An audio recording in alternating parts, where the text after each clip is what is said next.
उसके दोस्त अक्सर नई जगहों की खोज में जाते रहते थे। एक दिन उन्होंने सुना कि शहर से कुछ दूर एक पुरानी हवेली है जिसे लोग भूतिया मानते हैं।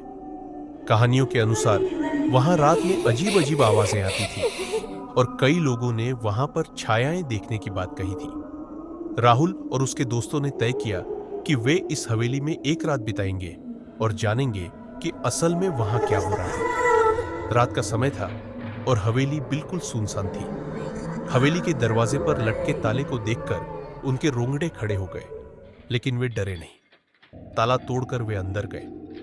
हवेली के अंदर की हवा ठंडी और भारी थी। पुराने फर्नीचर, टूटे फूटे दरवाजे और दीवारों पर लगे धूल से सने चित्र उस जगह की भयानकता को और भी बढ़ा रहे थे। राहुल और उसके दोस्त एक बड़े हॉल में पहुंचे और वहां अपना सामान रखकर बैठ गए। तभी अचानक एक दरवाजा जोर से बंद हुआ। सबके दिलों की धड़कनें तेज हो गई। किसी ने समझा कि हवा का झोंका होगा, लेकिन जल्द ही उन्हें एहसास हुआ कि वहां आवाज आ रही थी। वे आपस में बात कर ही रहे थे कि अचानक किसी ने राहुल का नाम पुकारा। राहुल! आवाज धीमी पर स्पष्ट थी।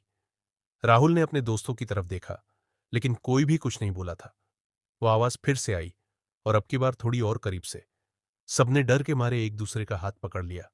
राहुल ने साहस बटोरा और उस आवाज का पीछा किया।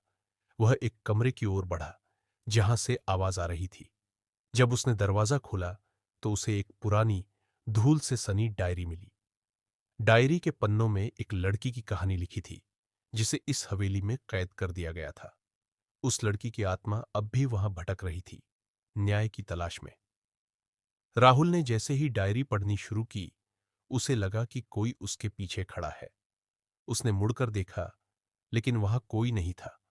तभी अचानक और उस कमरे की सभी खिड़कियां जोर से बजने लगी। उसके दोस्तों ने भागने की कोशिश की, लेकिन दरवाजा अपने आप बंद हो गया।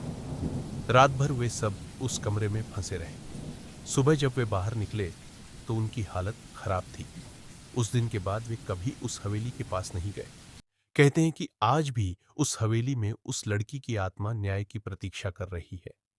अगर कोई वहां रात बिताने की कोशिश करता है तो वह कभी वापस नहीं लौटता।